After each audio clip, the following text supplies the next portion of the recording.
प्यारी साध संगत सभी को राधा स्वामी। आज हम अध्याय 2 हुजूर साहिब की दैनिक सेवा दिनचर्या को शुरू करने जा रहे हैं। हुजूर महाराज जी की दिनचर्या एक शिष्य के रूप में बेहद अद्भुत और अकल्पनीय थी। वे प्रतिदिन रात्रि में ही बिना किसी जगाने वाले उपकरण की सहायता के स्वतः ही सुबह 2 बजे जाग जाया करते थे। उनकी आंतरिक चेतना इतनी सजग थी कि हर रोज़ सटीक 2 बजे उनकी नींद खुल जाती थी। इससे उनके अपने गुरु के प्रति अगाध अनुराग और साधना की गहराई का परिचायक माना जा सकता है, जिसकी प्रेरणा से वे प्रातःकाल में ही अपने गुरु से पहले ही जाग उठते थे। इस उत्साह से वे सभी जरूरी तैयारियां और व्यवस्थाएं समय से पहले ही कर लेते थे, ताकि उनके गुरुदेव का दिन निर्विघ्न और सुचारू रूप से प्रारंभ हो सके। बड़े महाराज जी चाहे सर्दी का मौसम हो या गर्मी का, वे हमेशा गर्म पानी से ही स्नान किया करते थे। इसलिए हुजूर साहिब सुबह उठकर मुंह और हाथ धोने तथा मंजन करने के बाद सबसे पहले लकड़ियों और उपलों को इकट्ठा करने का कार्य करते थे। फिर लगभग 2:30 बजे तक वे लकड़ियों और उपलों को चूल्हे में जमा करके आग जलाते और तकरीबन 2 बाल्टी पानी गर्म करने के लिए रख देते थे। भारत के ग्रामीण क्षेत्रों में गर्म पानी के लिए इलेक्ट्रिक हीटर का प्रचलन 90 के दशक में ही आम होना शुरू हुआ था। उससे पहले लोग आमतौर पर चूल्हे पर ही पानी गर्म किया करते थे। पर्याप्त मात्रा में पानी गर्म करने के पश्चात हुजूर साहिब बड़े महाराज जी के नवीन कुर्ते, धोती और तौलिए को अलमारी से ढूंढकर स्नान घर में खूंटियों पर लटका आते थे। बड़े महाराज जी का स्नान घर उनके कमरे के ठीक सामने पहली मंजिल पर अवस्थित था। जब पानी गर्म हो जाता तो हुजूर साहिब उसे 2 बाल्टियों में भरकर पहली मंजिल पर स्थित स्नान घर में रखाते थे। इन कामों का समापन कर वे बड़े महाराज जी के प्रथम दर्शनों के लिए उनके कमरे में जाते थे। चरण स्पर्श करके हुजूर साहिब उन्हें सूचित करते थे कि स्नान के लिए पानी तैयार है। इसके अनुसरण में बड़े महाराज जी स्नान करने चले जाते थे और हुजूर साहिब नीचे आकर अपनी दिन की पहली चाय का आनंद लेते थे। वर्षों बीत जाने के बाद जब बड़े महाराज जी की आयु बढ़ी और उनके केस और दाढ़ी बहुत लंबी हो गई, तो हुजूर साहिब एक समर्पित पुत्र के नाते उनके स्नान में भी सहायता करते थे। जब कभी बड़े महाराज जी को अपने बाल और दाढ़ी धोनी होती तो हुजूर साहिब अपने हाथों से डोलू में से जल की धारा बहाते हुए अत्यंत समर्पण और श्रद्धा के साथ उनका अभिषेक किया करते थे। जिस समय बड़े महाराज जी अपने स्नान में व्यस्त होते, हुजूर साहिब उनकी सुबह की चाय की तैयारियों में लग जाते थे। स्नान से निवृत्त होकर जब बड़े महाराज जी सवेरे 3:30 बजे अपने कक्ष में पधारते, तब हुजूर महाराज जी उन्हें अपने हाथों में से समर्पित भाव से चाय प्रस्तुत करते। बड़े महाराज जी की चाय पीने के बाद हुजूर साहिब नीचे हाल में उतर आते और अपने शेष कर्तव्यों की ओर अग्रसर होते, जबकि बड़े महाराज जी अपने कक्ष में ध्यान साधना में लीन हो जाते थे। जब सुबह के 4 बज जाते तो हुजूर साहिब सभी अन्य सेवादारों के साथ मिलकर हाल में आरती और विनती गाया करते थे। अपने आश्रम में सुबह 4 बजे आरती, विनती और प्रार्थना गाने की यह परंपरा हुजूर महाराज जी ने ही शुरू करवाई थी। उनके शरणागत होने से पूर्व आश्रम में आरती विनती का प्रचलन नहीं था।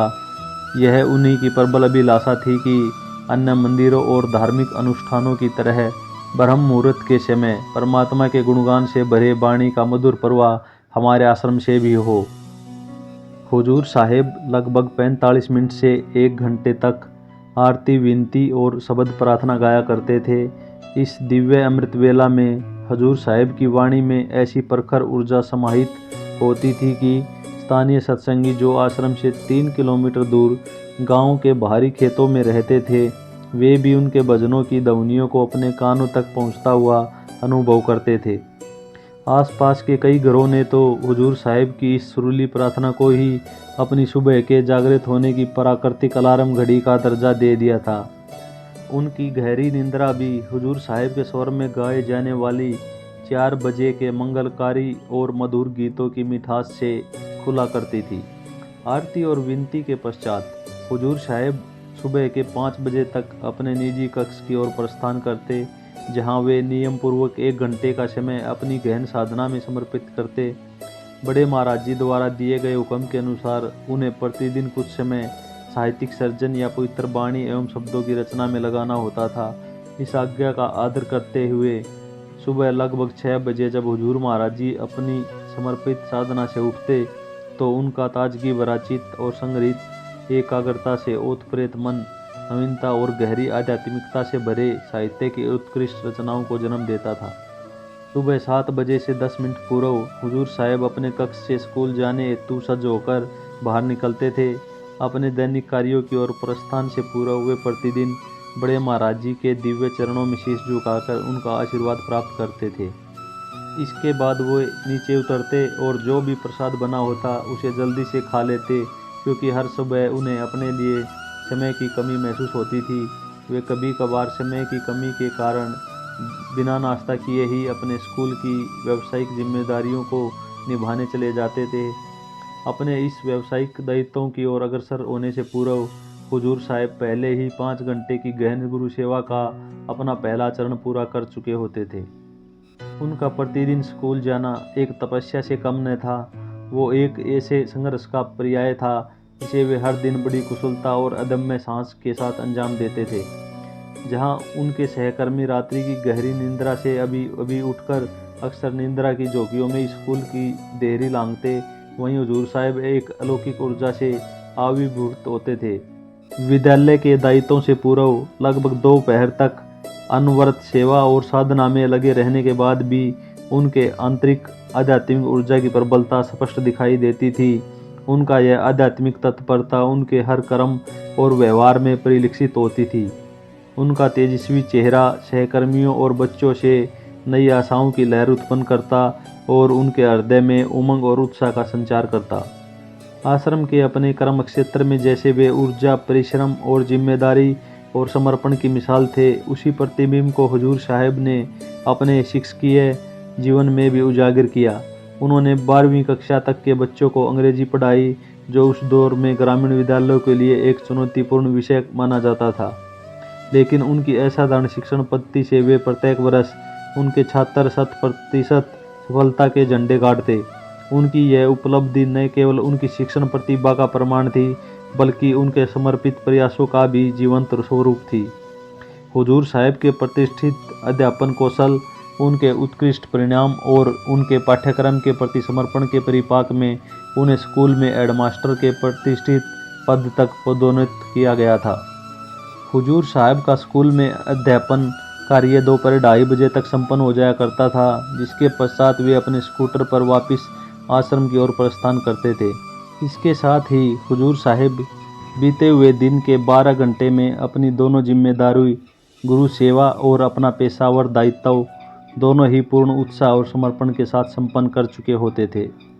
जहां एक आम इंसान दिन भर की मेहनत के बाद अपनी ड्यूटी से वापस आकर सीधे आराम करने की सोचता है या फिर बिस्तर की ओर रुख करता है, वहीं हुजूर साहिब जब दोपहर 3 बजे तक स्कूल से वापस आश्रम में कदम रखते थे तो उनके दिन के सबसे महत्वपूर्ण और व्यस्त हिस्से की शुरुआत होती थी। जब हुजूर साहिब आश्रम पहुंचते तो वे अक्सर बड़े महाराज जी को उनके कमरे के बाहर छत पर उनकी प्रतीक्षा करते हुए मिलते। दोनों के बीच प्रेम इतना अगाध था कि उस पल में यह फर्क करना असंभव हो जाता था कि कौन 7 घंटे के विराम के बाद एक दूसरे के दर्शन के लिए ज़्यादा लालायित हुआ करता था। अपने गुरुमुख की झलक पाकर बड़े महाराज जी की आंखों में एक अनोखी चमक आ जाती थी और उनके चेहरे पर एक चांद सी मुस्कान खिल जाती। वहीं दूसरी ओर अपने गुरुदेव के मुस्कुराते हुए अति मनमोहक दर्शन पाकर हुजूर महाराज जी के कण कण में एक दिव्य ऊर्जा का प्रवाह हो जाता, जो एक क्षण में उनके दिन भर की सारी थकान गायब कर देता था। बड़े महाराज जी के समय में अपने सत्संगों का आयोजन रात में हुआ करता था। उनके समय में आज की तरह देश प्रदेश में इतने आश्रम निर्मित नहीं हुए थे। उस समय केवल 2-3 ही आश्रम थे और बड़े महाराज जी हरियाणा में विभिन्न जिलों के गांवों में जाकर रात्रि में सत्संग कार्यक्रमों में शामिल होते थे।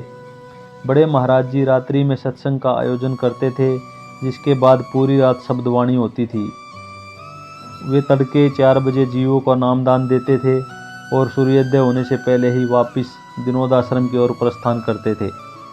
जहां संगत अधिक होती वहां पर बड़े महाराज जी 2-2 दिनों तक सत्संग कार्यक्रम संभालते थे। उस दौरान बड़े महाराज जी हर 10 दिन में कहीं न कहीं सत्संग का आयोजन करते थे। जिस हफ्ते में सत्संग नहीं होता तो वो उस हफ्ते किसी न किसी श्रद्धालु के घर विभिन्न जगह पर चरण फेरी करने जाते थे। इस कारण अक्सर जब हुजूर साहिब के स्कूल से लौटने का समय होता तब तक बड़े महाराज जी किसी न किसी स्थान पर सत्संग यात्रा या चरण फेरी का कार्यक्रम बनाए हुए रहते थे। हुजूर साहिब के प्रवेश द्वार से अंदर आते ही बड़े महाराज जी उनको ऊपर छत से ही कह देते थे, मास्टर जल्दी से एक कप चाय पी ले और फिर फलाना जगह सत्संग करने चलना है। हुजूर साहिब भी बड़े महाराज जी के इन कार्यक्रमों और यात्राओं के अभ्यस्त थे और स्कूल छोड़ने से पहले ही उनका मन सदैव किसी अनपेक्षित यात्रा के लिए तैयार रहता था, क्योंकि उन्हें पता होता था कि उन्हें बड़े महाराज जी के साथ कहीं जाना पड़ सकता है। इसलिए आश्रम पहुंचते ही हुजूर साहिब फटाफट एक कप चाय पीते और फिर तुरंत अपने उस कार्यभार को संभालते जिसको बड़े महाराज जी केवल अपने मास्टर से ही करवाना पसंद करते थे। जब भी बड़े महाराज जी को आश्रम से बाहर कहीं जाना होता वे केवल हुजूर साहब से ही गाड़ी चलवाते थे। बड़े महाराज जी को हुजूर साहिब की ड्राइविंग पर इतना विश्वास था कि वे अपने बाहरी दौरे उसी समय रखते थे जब हुजूर साहिब आश्रम में उपस्थित होते थे, अन्यथा वे उनके आने का इंतज़ार करते थे। जब हुजूर साहिब ड्राइविंग सीट पर होते तो बड़े महाराज जी इतने निश्चित हो जाते थे कि वे सीट पर ही आसन लगाकर ध्यान समाधि में लीन हो जाते थे। घंटों का सफ़र हुजूर साहिब और बड़े महाराज जी बिना कोई बातचीत किए एकदम चुपचाप तय करते थे। जैसा कि पहले बताया गया है, जब हुजूर साहिब स्कूल से आते तो बड़े महाराज जी उन्हें बता देते थे कि किस जगह जाना है। हुजूर साहिब चाय पीकर तुरंत गाड़ी पर कपड़ा मारकर उसे तैयार करते और बड़े महाराज जी को गाड़ी में बैठाकर अपनी दैनिक सेवा के तीसरे पड़ाव की शुरुआत करते थे। हुजूर साहिब जब बाहरी सत्संग यात्राओं पर जाते थे तो वे बड़े महाराज जी के मात्र सारथी नहीं होते थे, बल्कि उनके अभिन्न अंग की तरह उनके सत्संग कार्यक्रमों में उनके व्यक्तिगत सेवक, सहयोगी या परिचारक के रूप में अत्यंत महत्वपूर्ण और निष्ठावान भूमिका निभाते थे। हुजूर साहिब उनके साथ हमेशा खड़े रहकर प्रबंधकीय जिम्मेदारियां संभालते थे। सत्संग स्थल पर पहुंचकर हुजूर साहिब संगत को बड़े महाराज जी के दर्शन करवाते, धन सेवा एकत्रित कर उसका प्रबंधन करते। इसके बाद वे बड़े महाराज जी के रसोइये का कार्य भी करते, उनका भोजन तैयार करवाते और उन्हें परोसते और जिमाते। भोजन ग्रहण करने के बाद बड़े महाराज जी तो स्थानीय प्रबंधकों और सेवादारों से मिलते और बातचीत करते, जबकि हुजूर साहिब को वे नीचे जाने का इशारा कर नामदान की प्रक्रिया शुरू करने का आदेश देते थे। बड़े महाराज जी ने सत्संग के हर क्षेत्र में, चाहे वह भौतिक हो या मानसिक, हुजूर साहिब पर विशेष रूप से सेवा का दायित्व सौंपा था। ऐसा कोई कार्य नहीं था जिसमें हुजूर साहिब की भागीदारी न हो। उनकी इस व्यापक भूमिका ने उन्हें सत्संग के प्रत्येक अंश में पारंगत बना दिया था। नामदान की प्रक्रिया में भी बड़े महाराज जी ने हुजूर साहिब को आध्यात्मिकता का संक्षिप्त परिचय देने का महत्वपूर्ण कार्य सौंपा था। नामदान से पहले हुजूर साहिब नामदान के लिए उपस्थित साधकों को आध्यात्मिक मार्ग और इसके महत्व, अनुसरण किए जाने वाले नियमों और ध्यान विधि की विस्तृत जानकारी देते थे। उनके इस समग्र मार्गदर्शन के पश्चात ही बड़े महाराज जी दीक्षा प्रक्रिया आरंभ करते थे। इस प्रकार हुजूर साहिब सत्संग के इस अत्यंत पवित्र और शुभ अंग में बड़े महाराज जी के सहयोगी बने। नामदान के पश्चात बड़े महाराज जी अक्सर अपने कक्ष में चले जाते थे, जहां वे कुछ समय के लिए ध्यान में लीन हो जाते थे। इस दौरान वे हुजूर साहिब को आदेश देते थे कि वे सत्संग पंडाल में वापस जाकर शब्दवाणी का पुनः आरंभ करें। पूरी संगत को पता होता था कि बड़े महाराज जी सत्संग केवल हुजूर साहिब द्वारा गाए गए शब्द पर ही करते हैं, इसलिए हुजूर साहिब को हर बार नए शब्द याद करने की एक तीव्र लगन रहती थी। वे हर बार संगत के समक्ष नए और महान संतों की वाणी गाकर सुनाते। इससे बड़े महाराज जी के सत्संग प्रवचन के लिए एक प्रेरणादायक और अग्रणी भूमिका की रचना की जाती थी। बड़े महाराज जी भी अपने गुरुमुख द्वारा गाई वाणी को अपने सत्संग का मुख्य आधार बनाकर संगत को रूहानी उपदेशों से आशीर्वादित करते थे। जैसे ही हुजूर साहिब शब्द गाकर समाप्त करते, बड़े महाराज जी अपने सत्संग प्रवचन की शुरुआत कर देते थे। बड़े महाराज जी अक्सर रात 9 बजे से 9:30 बजे तक जीवों को सत उपदेश देना शुरू कर देते। और अक्सर 1.5 से 2 घंटे तक निरंतर सत्संग फरमाते थे। जब बड़े महाराज जी सत्संग फरमाते तो हुजूर साहिब सबसे आगे बैठकर बड़े महाराज जी के मुख पर अपनी दृष्टि जमाए उनके मुख से निकले प्रत्येक वचन को एकाग्रता से सुनते। रात के 11 बजे तक भी हुजूर साहिब के चेहरे पर सत्संग सुनने की उत्सुकता उसी प्रकार झलकती थी जैसे किसी जोहरी के सामने सोने की अशर्फियाँ बिखेर दी गई हों। जब आप बड़े महाराज जी के पुराने सत्संगों की रिकॉर्डिंग देखेंगे तो आपकी नज़र स्वाभाविक रूप से एक युवा हुजूर साहिब की ओर खींच जाएगी, जो संगत के समक्ष सबसे आगे बैठे अन्य सभी से स्पष्ट रूप से विशिष्ट प्रतीत होते हैं। जो बात सबसे पहले आकर्षित करती है वो है हुजूर साहिब का तन में ध्यान, जो पीछे बैठे लोगों के आचरण से कहीं अधिक उल्लेखनीय है। उनका चेहरा ऊर्जा से भरपूर और संलग्नता का अद्वितीय आभास देता है, मानो उन्होंने अपने दिन की शुरुआत अभी अभी की हो। उन रिकॉर्डिंग से यह स्पष्ट प्रतीत होता है कि 21 घंटे के अथक परिश्रम के बावजूद भी हुजूर साहिब के भीतर का उत्साह अविचलित बना रहता था। उनके चेहरे पर बड़े महाराज जी के उपदेशों को गहराई से समझने की आकांक्षा स्पष्ट रूप से झलकती है। ऐसा प्रतीत होता है मानो संपूर्ण सत्संग बड़े महाराज जी का हर एक शब्द केवल उनके कानों के लिए ही निर्मित किया गया हो। हुजूर साहिब की एक और विशेषता थी जो उनके एक शिष्य के रूप में समर्पण को प्रदर्शित करती है। जब भी बड़े महाराज जी अपने सत्संगों में कोई विशिष्ट अर्थपूर्ण और प्रभावशाली वचन फरमाते थे तो हुजूर साहिब तत्काल उसे अपनी डायरी में पेन से नोट कर लेते थे। फिर हुजूर साहिब अपने खाली समय में इन महत्वपूर्ण बिंदुओं को संग्रहित कर उन्हें उद्धरणों और किताबों के रूप से प्रकाशित करके बड़े महाराज जी की अनुपम शिक्षाओं को साझा करने की सेवा को अंजाम देते थे। रात के 11 बजे जब बड़े महाराज जी अपने सत्संग प्रवचन को विराम देते थे तब वे सबसे पहले अपने गुरुमुख के प्रति प्रेम प्रकट करते थे। बड़े महाराज जी स्टेज से उतरते ही हुजूर साहिब के कंधों पर अपना सारा भार डाल देते थे और उन्हें बगल में कसकर अपने हृदय से लगाकर संत निवास की ओर चल पड़ते थे। हुजूर महाराज जी भी जब बड़े महाराज जी को स्टेज से उनके कमरे तक ले जाते तब वे उनका हाथ थामे और उनकी अंगुलियों को अपनी अंगुलियों में फंसाकर संगत की भीड़ से निकालकर उनके कमरे तक ले जाते थे। अगर आप इसे पुरानी रिकॉर्डिंग में देखेंगे तो यह दृश्य मन को मोह लेने वाला, अलौकिक और प्रेम से परिपूर्ण होता है, जो समय को ठहरा देता है और आपकी आंखें गुरु और शिष्य के पवित्र प्रेम के अद्भुत चित्रण पर ठहर जाती हैं। यह दृश्य अनुराग का उत्कृष्ट उत्सव है, प्रेम का वो संगीत है जो स्वर्गीय रंगों से चित्रित होता है। मेरा दृढ़ विश्वास है कि जिस किसी ने भी इस अमर क्षण का दर्शन किया है वे सचमुच धन्य हो गए हैं, क्योंकि उस पल में दो महान संतों के बीच की अकथनीय प्रेम रागिनी संजोई गई है, जो साक्षात परमात्मा के अवतार हैं। गुरु और गुरुमुख का इस प्रकार प्रेम से ओतप्रोत होकर चलना एक ऐसा आध्यात्मिक दर्शन है जो आत्मा पर अकल्पनीय प्रेम और भक्ति का संस्कार छोड़ जाता है। बड़े महाराज जी को सकुशल उनके कक्ष तक पहुंचाने के पश्चात वह उनकी निद्रा हेतु आरामदायक शयन कक्ष की व्यवस्था करते थे। इससे पहले कि बड़े महाराज जी रात्रि के विश्राम के लिए प्रस्थान करते थे, हुजूर महाराज जी उनके चरणों को आधे घंटे तक दबाने की सेवा करते थे। बड़े महाराज जी फिर हुजूर साहिब को हुक्म देते थे कि वे जाकर रात भर चलने वाली शब्दवाणी में बैठ जाएं और कुछ शब्द गाएं। इसके बाद बड़े महाराज जी अपना कमरा बंद कर लिया करते थे और हुजूर साहिब तकरीबन 11:30 बजे तक शब्दवाणी में शामिल हो जाते थे। फिर हुजूर महाराज जी 1.5 से 2 घंटे तक एक तारा पर मन को परमात्मा और गुरु प्रेम से रंगने वाली बाणियाँ और शब्द गाकर पूरी संगत और सेवादारों को एक नई ऊर्जा प्रदान करते थे। हुजूर साहिब रात के 1 बजे तक शब्द गाते थे, जिसके पश्चात वे भी 23 घंटे के अपने लंबे दिनचर्या के आराम देते थे, क्योंकि हुजूर साहिब को प्रत्येक सुबह 2:30 बजे बड़े महाराज जी के स्नानार्थ गर्म पानी तैयार करना आवश्यक होता था। इसलिए वे रात्रि में आयोजित होने वाले सत्संग के अवसरों पर आमतौर पर नहीं सोते थे।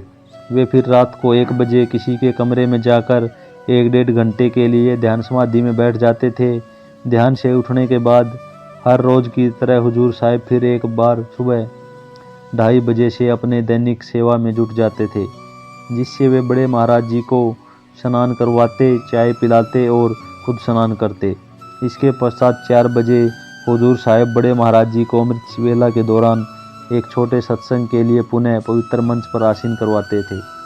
सुबह के इस सत्संग के समापन के बाद हुजूर साहिब उन्हें सत्संग स्थल से वापस दिनोद आश्रम गाड़ी चलाकर ले जाते थे। जब तक वे आश्रम में प्रवेश करते तो अक्सर सुबह के 7 बज चुके होते थे। आश्रम पहुंचकर बड़े महाराज जी अपने कक्ष में विश्राम के लिए चले जाते थे, जबकि हुजूर साहिब असाधारण समर्पण के साथ अपने वस्त्र बदलते और स्कूल जाने के लिए तैयार होते। हुजूर साहिब विशेष रूप से रात्रि सत्संग के बाद वे अपने व्यावसायिक कर्तव्यों से कभी भी अवकाश नहीं लेते थे। भले ही लगातार 2 दिनों से जागते हुए और निरंतर सेवा में लीन रहे हों, जब भी बड़े महाराज जी दूरवर्ती गांवों में रात्रिकालीन सत्संग का आयोजन करते थे या जब भी दिनोद या भिवानी में सत्संग संपन्न होते थे, तब हुजूर साहिब की यही विशेष दिनचर्या रहती थी। वे लगातार 2 दिनों तक बिना किसी विश्राम के अथक सेवा से स्कूल और स्कूल से पुणे सेवा के कार्य में निरंतर लगे रहते थे। उनका यह नियमित क्रम उनके अदम्य साहस और आत्म त्याग का एक स्पष्ट प्रमाण था। उनका जीवन अटूट प्रतिबद्धता का एक जीवंत उदाहरण है, जो इस सिद्धांत पर अडिग खड़ा था कि उनका व्यावसायिक जीवन कभी भी उनकी आध्यात्मिक सेवा के मार्ग में बाधा नहीं बना और इसी तरह उनकी आध्यात्मिक सेवा ने कभी भी उनके व्यावसायिक जीवन को प्रभावित नहीं किया। यह संतुलन हुजूर साहिब को स्वामी जी महाराज के आदेशों का सर्वोत्तम उदाहरण बनाता है। स्वामी जी महाराज की शिक्षा के अनुसार आध्यात्मिक मार्ग में सफलता के लिए पहले स्वयं की कमाई करनी चाहिए और फिर शेष समय को सेवा और ध्यान में समर्पित करना चाहिए। लेकिन हुजूर साहिब ने इसे एक कदम आगे बढ़ाते हुए अपने जीवन को केवल 2 भागों में बांटा, आजीविका कमाना और सेवा में लीन रहना। उनके जीवन में तीसरा कोई तत्व नहीं था, न ही उन्होंने किसी अन्य गतिविधि में अपने आप को लिप्त किया। इस प्रकार हुजूर साहिब आधुनिक समय के एक आदर्श शिष्य के रूप में उभरे, जिनकी अडिग समर्पण भावना और जीवन शैली या सिद्धांतों को दोहराया नहीं जा सकता। रात्रि के सत्संग के बाद उनकी स्कूल में दिनचर्या अन्य दिनों की भांति उत्साह और समर्पण से भरी हुई हो रहती थी। पिछली रात न सो पाने के बावजूद भी उन्होंने कभी अपनी थकान का एहसास अपने सहकर्मियों या छात्रों को नहीं होने दिया। स्कूल से लौटकर भी वे विश्राम करने के बजाय आश्रम में अपनी सेवा के दैनिक कार्यक्रमों में लग जाते थे, जो कि रात 9 से 9:30 बजे तक चलते थे। उनकी इस समर्पण भावना और कठिन परिश्रम की गाथा उनके आसपास के लोगों के लिए अज्ञात रही। हुजूर साहिब के सत्संग और यात्रा कार्यक्रमों की कड़ी और विस्तृत दिनचर्या का अवलोकन करने पर यह अनुमान लगाना सहज है कि यात्राओं से मुक्त दिनों में दिनोद आश्रम में उनकी दोपहर के बाद स्कूल से वापसी के बाद की गतिविधियां अपेक्षाकृत अधिक विश्रामपूर्ण होती होंगी, पर उनके द्वारा निभाई गई असंख्य जिम्मेदारियों और दैनिक सेवा की गहन जांच से एक चौंकाने वाला सत्य सामने आता है। हुजूर साहिब की समर्पण भावना इतनी दृढ़ थी कि चाहे सत्संग यात्राएं हों या न हों, उससे उनकी सेवा के नियमित कार्यक्रम में किसी प्रकार का कोई अंतर नहीं आता था। चाहे आश्रम में हो या उसकी सीमाओं से परे, हुजूर साहिब का संपूर्ण समय निरंतर 3 मुख्य कार्यों में समर्पित होता था: सेवा, सेवा और सेवा, चाहे वह मानसिक, शारीरिक और आध्यात्मिक हो। उनके सामान्य दिन की और अधिक स्पष्ट तथा विस्तृत झलक प्रदान करने के उद्देश्य से आपके सामने उनके स्कूल से लौटकर आश्रम पहुंचने के बाद की दोपहरीय दिनचर्या का संक्षिप्त विवरण साझा किया जा रहा है। जैसा कि पहले उल्लेखित किया गया था, हुजूर साहिब अक्सर दोपहर के 3 बजे तक अपने स्कूल से आश्रम लौट आया करते थे। यदि बड़े महाराज जी को किसी सत्संग यात्रा पर जाना होता था तो हुजूर साहिब उन्हें अपने कमरे की छत पर खड़े होकर उनकी प्रतीक्षा करते हुए पाते। यदि बड़े महाराज जी वहाँ नहीं मिलते तो हुजूर साहिब समझ जाते कि आज बड़े महाराज जी बाहर नहीं बल्कि आश्रम में ही अपना पूरा दिन व्यतीत करेंगे। आश्रम में प्रवेश करते वक्त अगर बड़े महाराज जी अपनी छत पर ना दिखाई देते तो हुजूर साहिब तत्परता से बड़े महाराज जी के कमरे की ओर दौड़ते। उनके कमरे में पहुंचकर वे उनके दर्शन करते और उनके चरणों की सेवा में समर्पित हो जाते। हुजूर साहिब आराम से उनकी चारपाई के किनारे बैठकर उनके पैर दबाते और बड़े महाराज जी उनकी अनुपस्थिति में बीती दिन की घटनाओं, सत्संग और आश्रम से जुड़ी महत्वपूर्ण बातों की जानकारी साझा करते थे।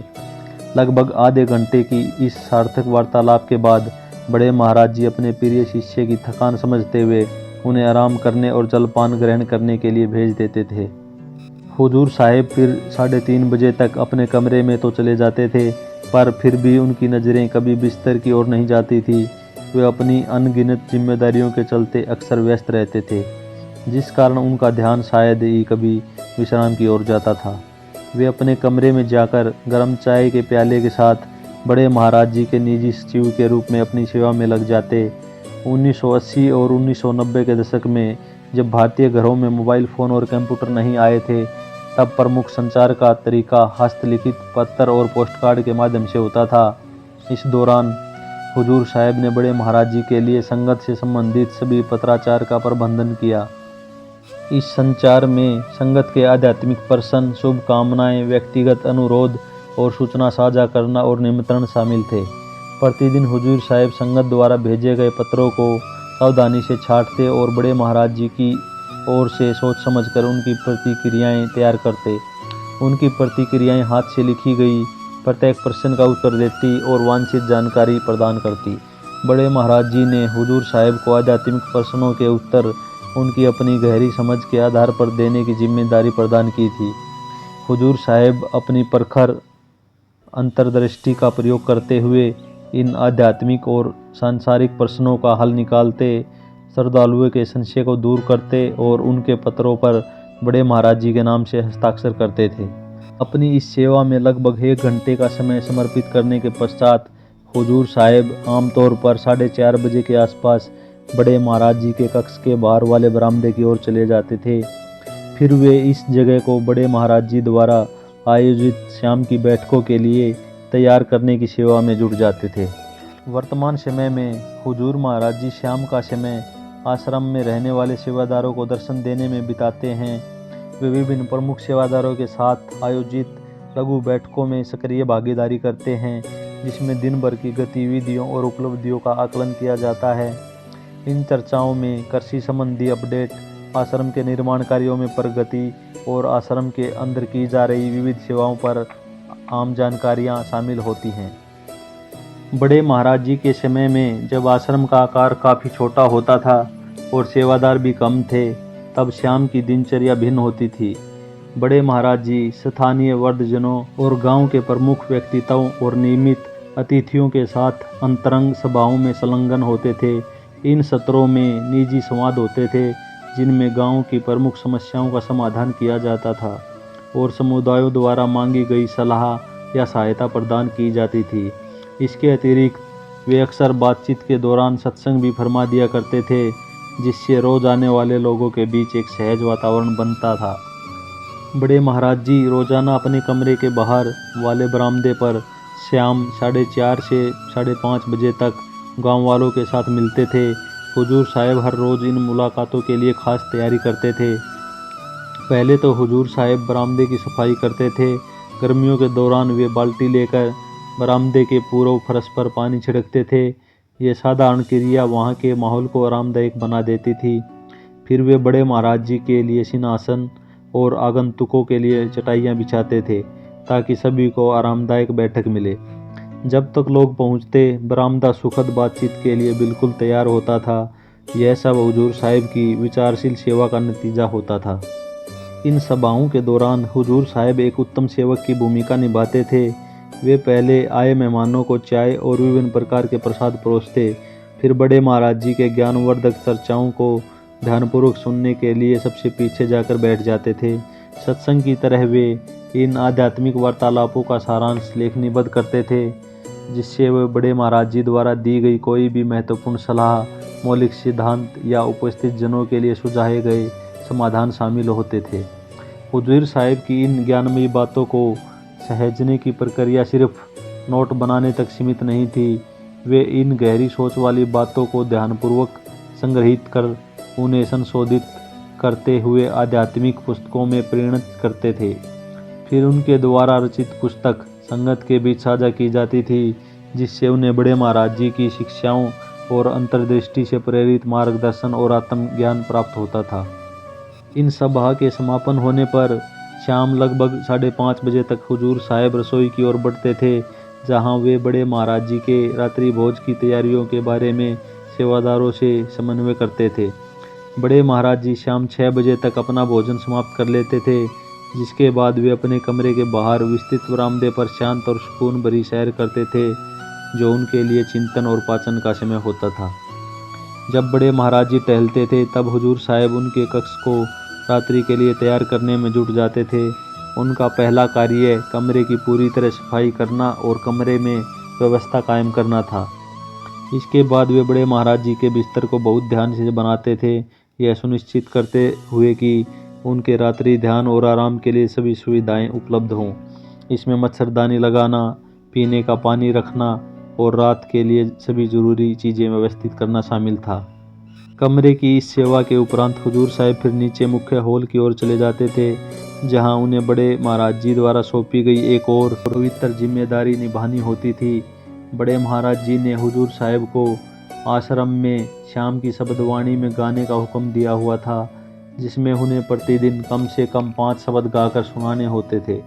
हुजूर साहिब की समर्पण भावना केवल कर्तव्य तक सीमित नहीं थी। उनकी गहरी आध्यात्मिक आस्था उन्हें केवल 5 शब्दों के गाने तक सीमित नहीं रखती थी, बल्कि इससे उन्हें अपने सत्रों को और अधिक लंबा खींचने की प्रेरणा मिलती थी, जहां वे घंटों तक गहन अभ्यास और गायन में तल्लीन रहते थे। प्रत्येक शाम को उनकी सुरीली और मनमोहक आवाज़ आश्रम में गूंजती थी, जो सभी उपस्थित जनों पर एक सम्मोहन का जादू बिखेरती थी। इस दिव्य सेवा के लिए वे कम से कम 1 घंटे का समय समर्पित करते थे और रात 8 बजे तक अपनी आध्यात्मिक प्रस्तुति को समाप्त करते थे, जिससे पूरा वातावरण शांति और भक्ति से भर जाता था। अपने इस कर्तव्य को संपन्न करने के बाद हुजूर साहिब उत्सुक हृदय से बड़ी तेजी से बड़े महाराज जी के कक्ष की ओर दिन के अंतिम दर्शनों के लिए बढ़ते थे। जब रात के 8 बजते वे बड़े महाराज जी के कक्ष में प्रवेश करते और तत्काल उनके चरणों की सेवा में जुट जाते थे। यह कार्य महज एक सेवा नहीं, बल्कि हुजूर साहिब के लिए भक्ति और पूर्णता का प्रतीक था। अपने गुरु के चरणों में बैठकर जब वे उनके चरण दबाते थे, तो उन्हें ऐसा लगता था कि वे संपूर्ण ब्रह्मांड के साथ एक हो गए हैं। इस विनम्र सेवा के क्षणों में हुजूर साहिब को अकथनीय आनंद का अनुभव होता था। उनके गुरु के चरण जादुई ऊर्जा से युक्त प्रतीत होते थे, जो उन्हें नवीन ऊर्जा प्रदान करते और दिन रात निरंतर सेवा करने की शक्ति से भरते थे। बड़े महाराज जी के पवित्र चरणों में उन्हें एक सेवा से दूसरी सेवा में संक्रमण करने की शक्ति मिलती थी। बड़े महाराज जी के चरणों के प्रति हुजूर साहिब के अतुलनीय प्रेम और भावुकता ने उन्हें एक सामान्य शिष्य से विश्व के सर्वोत्कृष्ट गुरुमुख में परिवर्तित कर दिया। दिन भर हुजूर साहिब इस सेवा के लिए तरसते रहते थे और अपने गुरु के चरणों में होने का हर अवसर पकड़ने की कोशिश करते थे। बड़े महाराज जी भी अपने प्रिय शिष्य की इस गहरी चाहत को जानते थे और उनके हृदय में जल रही उस अनबुझ विरह की ज्वाला को पहचानते थे, जो हर बीतते दिन के साथ और भी अधिक प्रबल होती जा रही थी। अपने साथीताओं के आखिरी वर्षों में तो हुजूर साहिब को अपने गुरु के दर्शनों की लालसा इतनी प्रबल हो गई थी कि उन्हें नींद का आना दुर्लभ हो गया था। वे रात भर अपने गुरु के सानिध्य की आकांक्षा में जागते रहते थे। कभी कभी वे आधी रात को जाग जाते थे और यदि उन्हें बड़े महाराज जी जागते हुए मिलते तो वे चुपचाप उनके कक्ष में प्रवेश करते और अपने प्रिय गुरु के चरणों की सेवा में फिर जुट जाते थे। गुरु और शिष्य के बीच प्रेम का बंधन इतना गहरा हो गया था कि यह निर्णय करना असंभव हो गया था कि कौन किसके दर्शनों के लिए अधिक व्याकुल था, कौन इस देवीय प्रेम में अधिक लीन था। जैसा कि पहले उल्लेखित है, हुजूर साहिब शाम 8 बजे बड़े महाराज जी के चरणों की सेवा में लग जाते थे और लगभग 1 घंटे तक उसी आनंद में सेवा में समय व्यतीत करते थे। बड़े महाराज जी की इस दिव्य मौज में 1 घंटे से अधिक समय तक लीन रहने के बाद हुजूर साहिब लगभग रात 9 बजे तक अपने निजी कक्ष की ओर वापस लौटते थे। उस समय तक आश्रम पूर्ण शांति से आच्छादित होता, जहाँ इसके निवासी या तो गहरी नींद में होते या ध्यान मग्न होते। 19 घंटे की निरंतर सेवा के बाद अंत में जब हुजूर साहिब अपने कक्ष में प्रवेश करते, तब भी उनका मन विश्राम की ओर नहीं बल्कि उस शांति और शीतल वातावरण का उपयोग कर आध्यात्मिक रचनाओं में समर्पित हो जाता था। वे अपनी मेज पर जा बैठते और गहन चिंतन में लीन हो जाते। फिर वे अपनी रचनाओं को एक सुंदर लुभावनी शब्दावली में पिरोते, हर एक पंक्ति की नींव में गहराई और सौंदर्य जोड़ते। उनके द्वारा लिखे हुए दोहे और शब्द, जिन्हें उन्होंने बड़ी सूक्ष्मता से तराशा था, संत मत के दर्शन में प्रेम और ज्ञान के उच्च स्तंभ के रूप में स्थापित हुए। रात के इन शांत घंटों में ही हुजूर साहिब ने वे आध्यात्मिक भजन और शब्द लिखे जो आज पूज्य ग्रंथ सतगुरु प्रेम में समाहित हैं। हुजूर साहिब अक्सर घंटों तक अपनी रचनात्मक उत्साह में खोए रहते थे। भाई मदन जी, जिनका कार्य हर रात सेवादारों को गर्म दूध पहुंचाना था, बताते हैं कि वे नियमित रूप से रात 9:30 बजे से पहले हुजूर साहिब के टेबल पर गर्म दूध का गिलास रख देते थे। वे याद करते हैं कि हुजूर साहिब अपने लेखन में इतने तल्लीन होते थे कि अक्सर दूध बिना छुए ही रह जाता था। हुजूर साहिब का ध्यान उस ओर केवल रात 10:30 बजे के आसपास जाता, जब वे अपनी डायरी बंद करते और कलम रख देते थे। उस समय तक दूध ठंडा हो चुका होता था। दिन भर की अथक सेवा के बाद, जिसमें शारीरिक और मानसिक दोनों तरह की कठोरता शामिल थी, हुजूर साहिब रात के 10 से 10:30 बजे के मध्य अपने बिस्तर की ओर बढ़ते। फिर भी उनका मन विश्राम की ओर नहीं झुकता। विश्राम के बजाय वे अपने दिन के सबसे महत्वपूर्ण और अंतिम सेवा में प्रवृत्त होते, भजन, जो कि उनके लिए एक आध्यात्मिक और भक्ति भाव से परिपूर्ण ध्यान का समय होता था। भले ही बड़े महाराज जी ने कई बार हुजूर साहिब को सलाह दी थी कि उन्हें इतने दीर्घ ध्यान साधना की आवश्यकता नहीं है, परंतु हुजूर साहिब की अटूट प्रतिबद्धता उन्हें हर दिन ध्यान की ओर ले जाती थी। उनकी भक्ति अविचल थी, न बीमारी न ही थकान और कुछ भी उन्हें इस रात्रि की आत्म अवलोकन की अनुष्ठानिक प्रक्रिया से विचलित नहीं कर पाता था। उनका अपने गुरु के उपदेशों के प्रति जुनून मात्र कर्तव्य से परे था। वे केवल एक जिम्मेदारी का निर्वाह करने के लिए ध्यान में नहीं बैठते थे, बल्कि वे तो पूरे आश्रम और संगत में सबसे समर्पित और गहन भक्ति करने वाले शिष्यों में से एक थे, जो ध्यान के लिए असाधारण रूप से लंबे समय तक समर्पित रहते थे। जब पूरी दुनिया दिन भर की थकान मिटाने के लिए निद्रा की गोद में समा जाती, तब हुजूर साहिब गहन ध्यान में लीन होते। वे अपनी पीठ को दीवार से लसटाकर और बिस्तर पर आलती पालती मारकर आसन लगाते और फिर रात भर आध्यात्मिक साधना में मगन रहते। उनकी यह असाधारण साधना आश्रम में विख्यात थी। कई लोग उनके कक्ष में झांक कर इस सत्य को स्वयं देखने का प्रयास करते थे। यहाँ तक कि बड़े महाराज जी भी जिज्ञासा से प्रेरित होकर अक्सर रात में उठकर हुजूर महाराज जी की जांच करने आ जाते थे और वो हमेशा उन्हें ध्यान में डूबा पाते थे। बड़े महाराज जी स्वयं हुजूर साहिब की अनन्य भक्ति और आध्यात्मिक उत्साह के कायल थे। वे अक्सर उनकी प्रशंसा अपने भाषणों में करते थे, जिसे इस पुस्तक के आखिरी अंग में साझा भी किया है। प्रत्येक रात 10 बजे तक हुजूर साहिब अपने ध्यान की मुद्रा में बैठ जाते थे और सुबह 2 बजे तक इसमें लीन रहते थे। पूरी रात अपने बिस्तर पर लेटे बिना वे सीधे इसी आसन से उठते और अपनी प्रातःकालीन दिनचर्या को आरंभ कर देते थे। इसीलिए इस पुस्तक में बार बार विशेष रूप से बल दिया गया है कि हुजूर साहिब की सेवा और ध्यान में उनके अद्वितीय समर्पण की बराबरी कर पाना किसी भी शिष्य या गुरुमुख के लिए असंभव है। आज जब हुजूर साहिब स्वयं गुरु बन गए हैं, तब भी उनके पूर्व और वर्तमान जीवन की दिनचर्या में किसी भी प्रकार का कोई विशेष परिवर्तन नजर नहीं आता। 76 वर्ष की प्रतिष्ठित आयु में भी हुजूर महाराज जी असाधारण मानवीय शक्ति और समर्पण के प्रतीक के रूप में खड़े हैं। पहले की तरह आज भी उनकी दैनिक दिनचर्या में 21 घंटे से भी अधिक की अविचलित सेवा शामिल है, जो कि आश्रम के सेवादारों के लिए गहन प्रेरणा और आश्चर्य का स्रोत बनी हुई है। यह सुनने में भले ही अकल्पनीय लगे, परंतु यह सत्य है कि आज तक किसी भी व्यक्ति ने हुजूर महाराज जी को आश्रम में कभी आराम फरमाते या उनको बिस्तर पर शांति से निद्रा में विलीन होते हुए नहीं देखा है। उनकी अत्यंत तपस्यामयी और साधना से ओतप्रोत जीवन शैली को देखते हुए यह आभास होता है कि शिष्यत्व के उन पर प्रारंभिक वर्षों में ही हुजूर महाराज जी ने मानवीय निद्रा की सामान्य आवश्यकताओं को पार कर लिया था।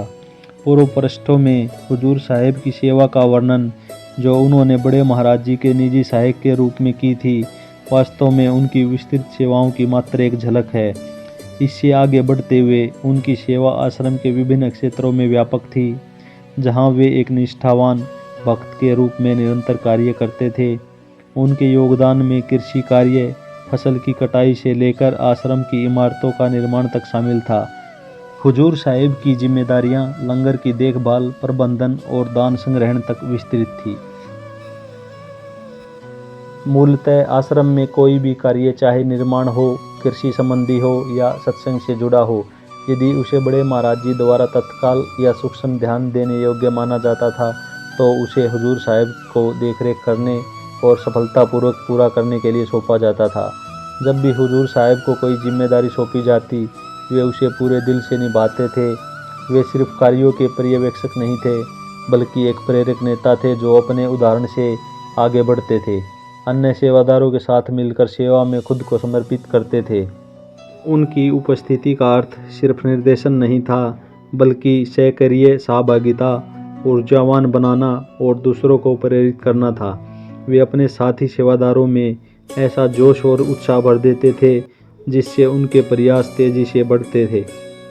उदाहरण के रूप में, यदि उन्होंने एक दिन में 2 एकड़ फसल कटवाने का कार्य सौंपा जाता तो हुजूर साहिब दोपहर तक इसे पूरा कर देते।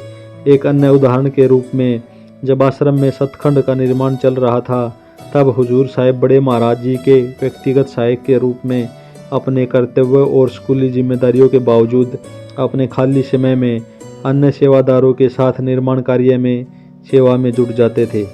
इसी दौरान जब 5वीं मंजिल तक ईंटों की पहुंचाई का कार्य चल रहा था, तब हुजूर साहिब अक्सर अन्य सभी सेवादारों से अधिक वजन उठाने में अग्रणी दिखाई देते थे। उनका उत्साह केवल शारीरिक श्रम तक सीमित नहीं था, वो एक सामुदायिक भावना और गुरुमुखता की आभा फैलाता था जो उनके आसपास के हर व्यक्ति को ऊर्जा से भर देता था। हुजूर साहिब की सेवा का आयाम इतना विशाल है कि उसके प्रत्येक प्रकरण को दस्तावेजीकृत करने के लिए एक पूर्ण ग्रंथ की आवश्यकता होगी। यदि हम उनके योगदान का सारांश प्रस्तुत करें तो यह कहना बिल्कुल भी अतिरंजित नहीं होगा कि आज जो आधुनिक आश्रम हम देखते हैं और सत्संग के हर एक तत्व, वे सभी किसी न किसी रूप में हुजूर साहिब की अविराम शारीरिक, मानसिक और आध्यात्मिक सेवा के परिणाम हैं। हुजूर महाराज जी को आधुनिक दुनिया के एक असाधारण चमत्कार और मानवता के लिए एक आदर्श उदाहरण के तौर पर सम्मानित करना किसी भी दृष्टिकोण से अतिरंजना नहीं है। एक शिष्य के रूप में उनका ध्यान पूर्णतः अपने गुरु की अविचल सेवा में केंद्रित था और अब एक गरिमामयी गुरु के रूप में उनका संपूर्ण जीवन संगत की निस्वार्थ सेवा में समर्पित है। बिना किसी थकान और विराम के वर्ष भर, हर दिन और हर क्षण। गुरुपद को स्वीकृत करते वक्त हुजूर महाराज जी ने एक गहन प्रतिज्ञा ली। उनके शरीर का प्रत्येक कण और जीवन का हर पल संगत की सेवा के लिए समर्पित होगा। यह प्रतिज्ञा मात्र शब्दों से कहीं अधिक है। यह एक जीवंत, सांस लेती सच्चाई है जो उनके अस्तित्व के प्रत्येक जागृत क्षण में व्यक्त होती है।